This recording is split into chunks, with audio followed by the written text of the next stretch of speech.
Hi and welcome to week 7, and congratulations if you've managed to stick with me so far. I appreciate there's been an awful lot of talking in the last couple of weeks of videos.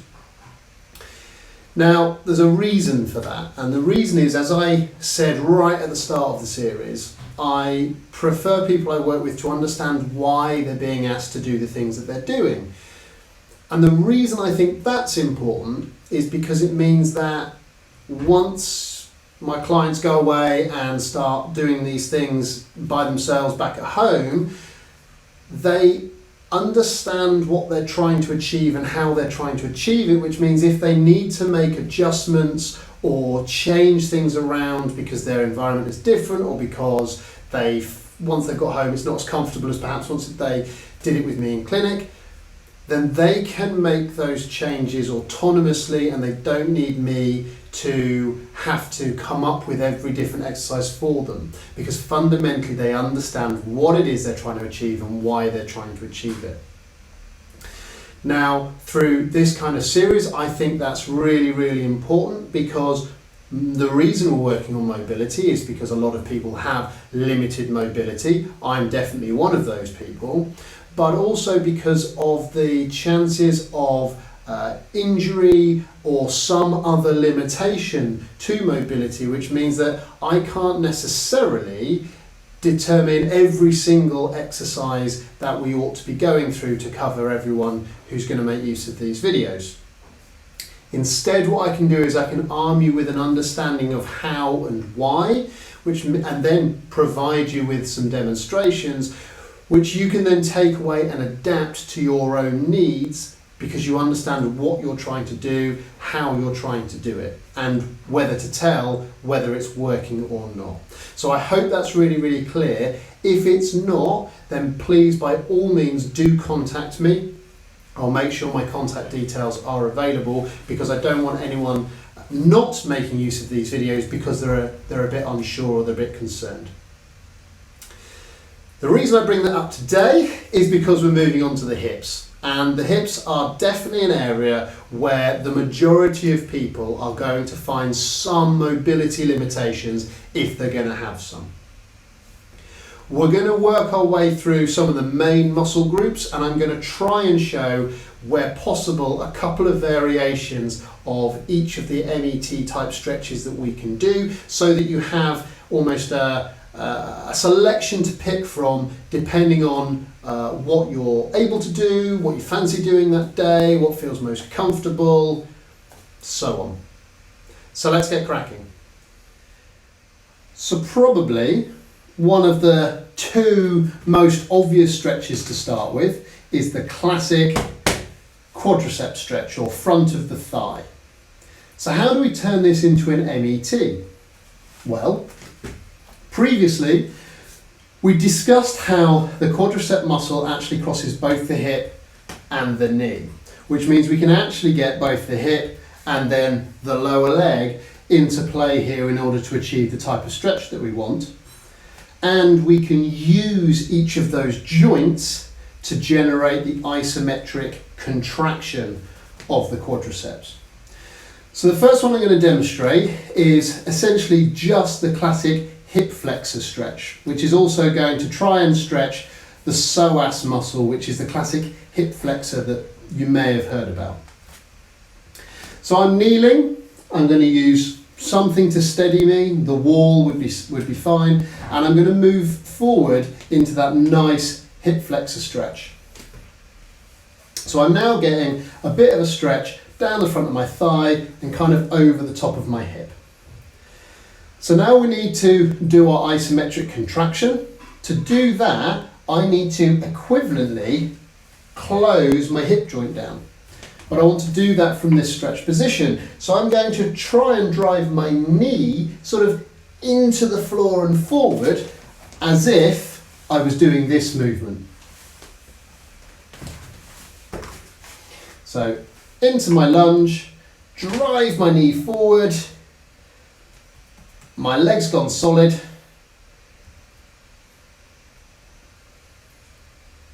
seven, 8, deep breath in, exhale, and relax. Now it strikes me I haven't necessarily explained why we do the deep breath in, predominantly because deep breathing is really relaxing. That's it. But being relaxed is really important when it comes to achieving good stretch. If we're tight and we're tense, we've had a bad day, we're scared or nervous about something in our life, we've got our anxiety is particularly high, we might find that we just don't get the same level of mobility or range of movement that we did another day when things were more settled. And that is totally fine. But bringing that back to why do we do our deep breath in? Because deep breaths are relaxing.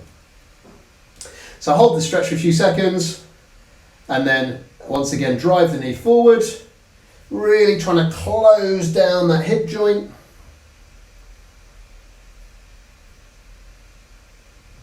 Seven, 8, deep breath in. Relax further into the stretch.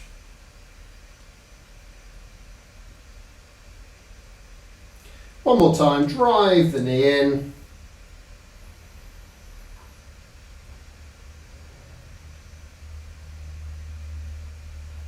Deep breath in.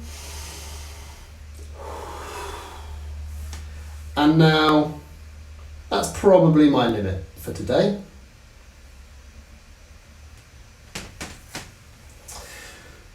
So, you've probably mostly felt that stretch over the front of your hip. So what about the rest of our muscle? Well, that's where a handy prop can come in. So you can, if you have the flexibility, use your hand and pull, or a strap or a belt, something like that, that you can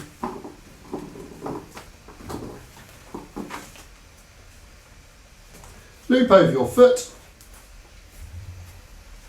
bring your foot up towards you, and now we've got a bit more stretch through our quad, we've bent our knee, so what does that mean? We can do our stretch, we can do our contraction by taking our foot towards the floor,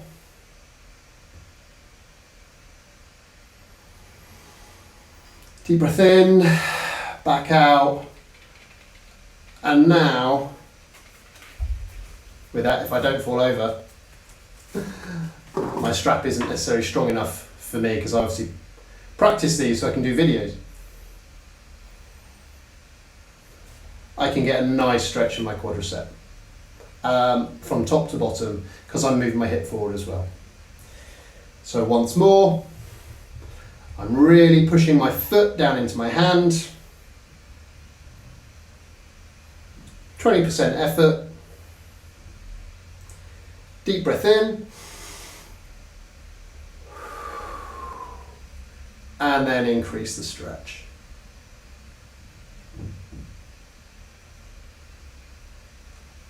Lovely job. Now, those hip flexor and quadricep stretches do require that you're not sat down, because sitting down will reduce how far you can get your heel towards your bum, and it by definition requires your hip to be in a flexed position, not a stretched position. However, if you feel that you would benefit from doing some hip flexor stretching, which can be really nice, particularly if you spend all day sat down, then you can do these lying on the floor if you can get yourself into a comfortable position doing so. So very similar position, but what we would do is lie ourselves on the floor, bring our foot up, and then we can straighten our knee, deep breath in and relax, and that can help with our quadricep. If we find that that isn't strong enough to feel a stretch over our hip, then what we need to do is to elevate our knee slightly using a rolled up towel or maybe a yoga mat. which I'll demonstrate in just a moment. So here I have a nice squidgy rolled up yoga mat, which I'm going to use to elevate my knee in order to be able to give myself a bit more of a hip flexor stretch whilst lying on the floor.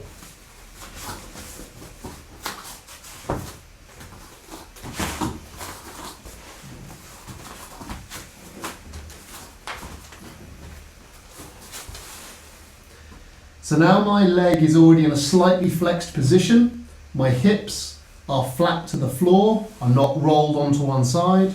My hips are flat to the floor. And because my knee is raised on the rolled up yoga mat, then I'm already in a slightly flexed position. And it's surprising actually how little you need to raise your knee in order to get a decent stretch. Once again, we can use a strap or just reach back with our hand. And we can achieve our stretch this way. Because my knee is now raised, I can drive it down into the rolled up mat for my isometric contraction. Deep breath in, relax, and get a nice stretch.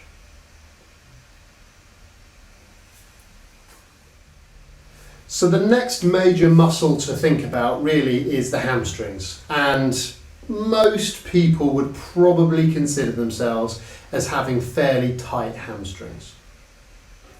So how do we do the hamstrings? Well, we've covered this in the normal static stretching, and so we know that there are already quite a few different ways we can do it. We could do it standing and coming into a forward fold, where I'm stretching my hamstrings. Now, if you wanted to do this in a MET fashion from a standing position, then this is where your trusty weight comes in. So whatever rucksack full of books that you've got, we're keeping a nice straight back, we're flexing from the hips rather than from the back. We use the weight to put us down a little bit, and then we can use our hips to pick ourselves up. Hold that contraction and come back down again. Now we can do that, but personally I find that there's a bit too much risk that we won't actually use our hamstrings properly, we'll be using our back instead. And that's perfectly safe, there's not a problem with that, but we're looking for some stretch in our hamstrings. So how do we isolate them?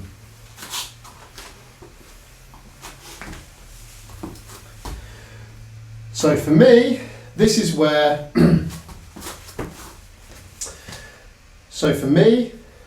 doing a single leg at a time, from kneeling, from seated, with the leg up on something. You can do this with your leg up on the countertop in the kitchen if you're flexible enough to do that, or you can do it sat down with your foot on a stool or another chair. I'm going to do it kneeling for now. I personally find this the best way of getting to the hamstrings. So, as I said before, we can access the hamstrings by flexing from the hip. We can also access the hamstrings in terms of contraction this time round from the bending of the knee, driving my heel into the floor. For this, we're going to do a bit of both. So what I'm going to do is I'm going to get to a nice stretch position, and I'm going to drive my heel into the floor. I'm going to maintain my position with my hips because I've got nothing to lean back against. So I'm driving my heel into the floor. I've got nice tense hamstrings. 8 seconds. Nice deep breath in. And then as I relax, I'm now going to utilize my hip and flex more. i.e. I'm going to lean forward more over my leg. And I've now got a pretty reasonable stretch going on inside my hamstrings.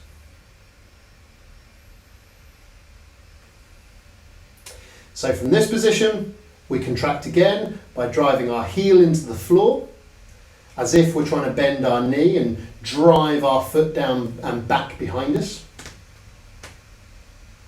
Imagine almost like a giant circle you're trying to draw with your leg that just happens to be underground. Deep breath in, and then relax and fold further. You can tell my hamstrings are tight because I ain't going anywhere today.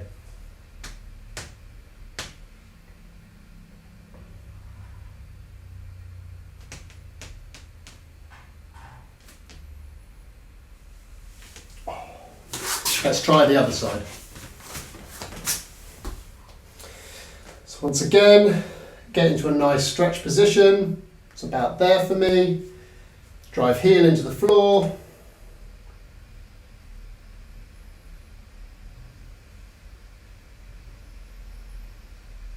Deep breath in.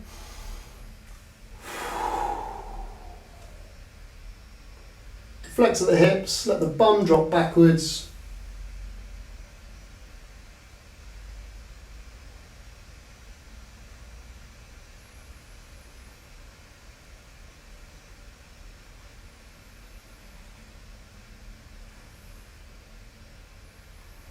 Nice. So I'm now going to drive my heel into the floor again. 20% effort, I'm not trying to break the floor. 7, 8, deep breath in. And relax. And that's as far as I'm going today, apparently.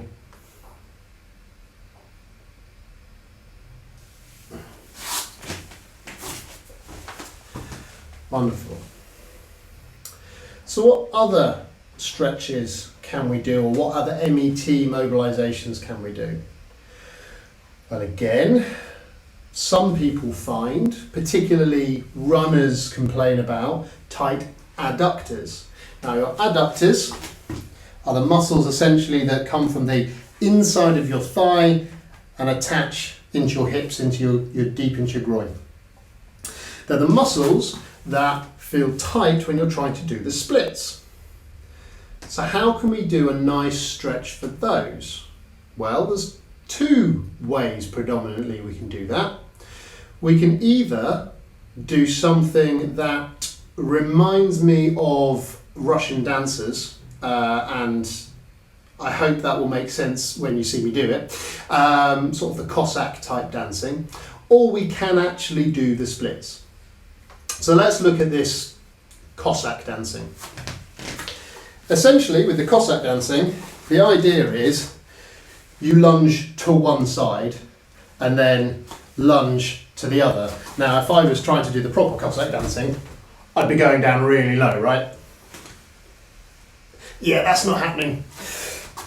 Instead, what we're going to do is we're going to keep our toes facing forwards, and we're going to lean to one side until we get a nice stretch in our adductors. I'm then going to imagine I'm sweeping my leg through in order to contract my adductors, try and bring them back towards underneath my body.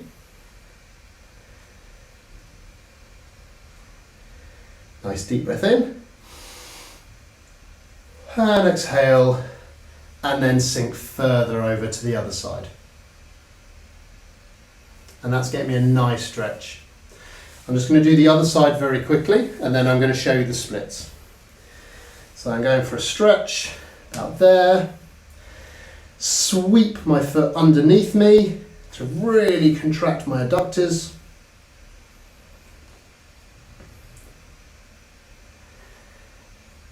These are the muscles generally, if a footballer complains of a groin injury, this is the one that they've pulled, or the group of muscles they've pulled.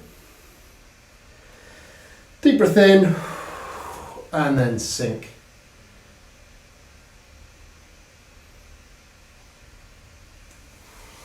And then obviously, what we can do is we can do that together. into a splits position. Now you might want to hold on to something for doing this, but essentially we get ourselves into a position where we're starting to feel that classic stretch because I'm doing the splits. And essentially I just now drive both feet down and try and bring them back together.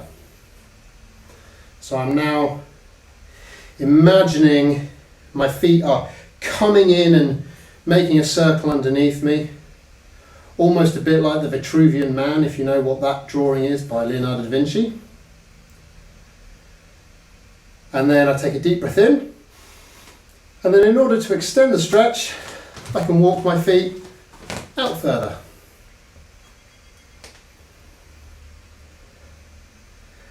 And then I can maintain that new stretch. And when that's settled a little bit, again, drive my feet in.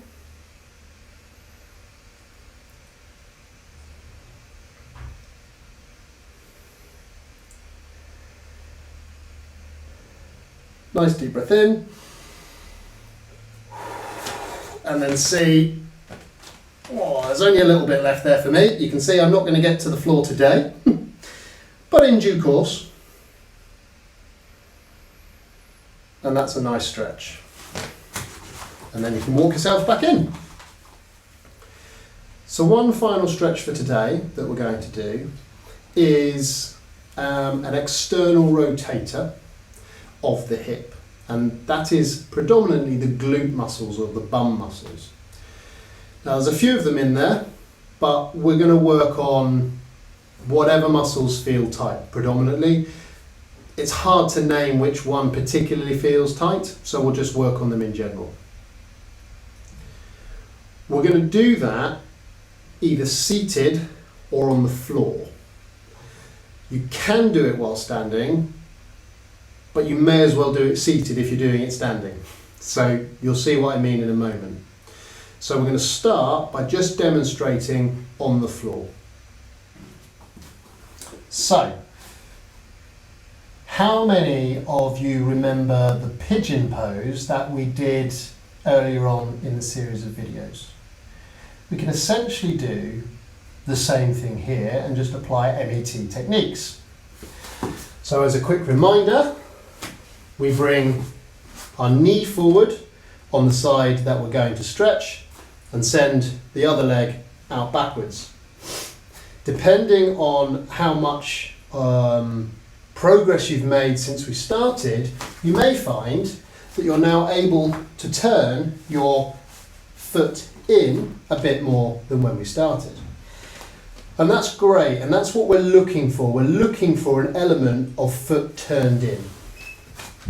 And the reason for that is because we're actually going to need to try and turn the foot back out again in order to achieve the MET.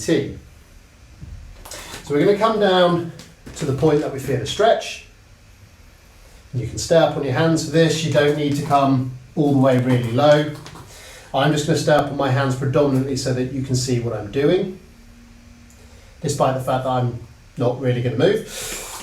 And so again, I'm imagining I'm trying to rotate around this axis, around this bone. So I want my foot to imagine it's going underneath in an arc. So I'm going to be pressing my outside ankle down into the floor. So I get into that stretch position, push my outside ankle down into the floor as if I'm trying to scoop round and through.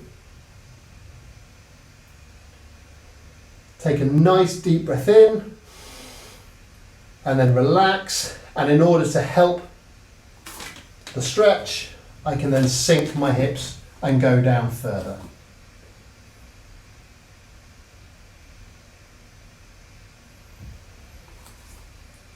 So again, from this new position, I'm going to press my outside ankle into the floor. Imagine I'm trying to rotate my foot through.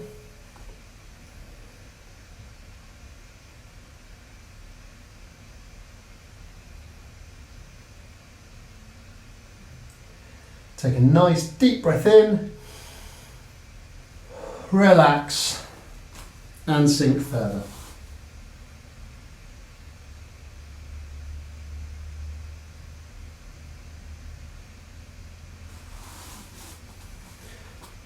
And now we'll move to show that in sitting. Okay, so it's largely the same, but can be easier to get into while seated. So we take one ankle over the opposite knee, and we have essentially rotated our hip.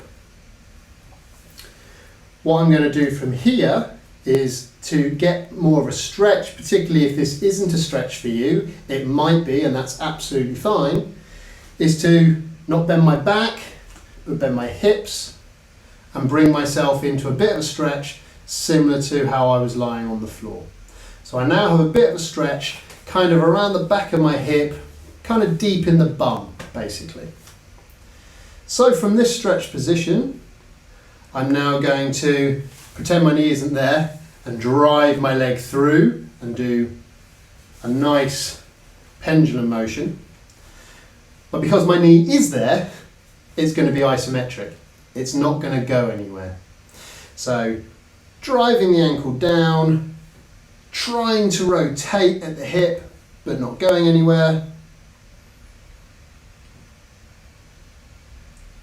7, 8, deep breath in, and then relax and move further into the stretch.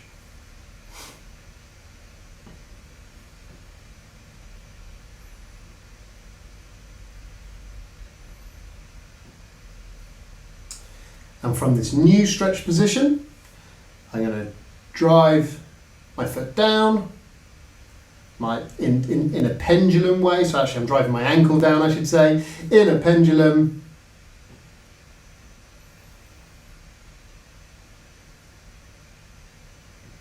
Take a nice deep breath in. And then exhale and relax.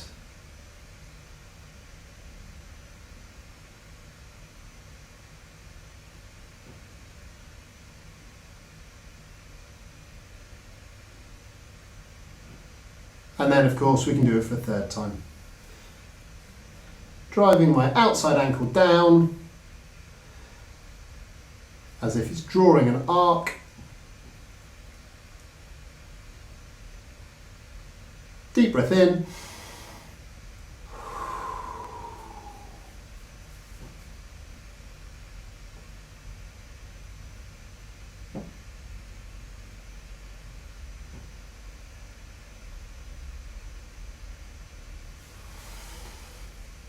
And there we have it.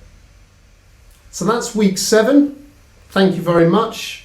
Hopefully you found something useful in there, and at least the concept of what we're trying to do by taking a joint into stretch or taking some muscles in stretch, working them and then stretching them further means that even if you've got some limitations in terms of moving your hips, if you feel that that's going to be useful for you, you can find ways of adapting it. As I said at the start of this video, if you are struggling, if there are issues that you would like some help in overcoming, then by all means, please get in contact. matt@therapy-evolved.co.uk, and I'll be more than happy to give you a few pointers. Until the next video, take care.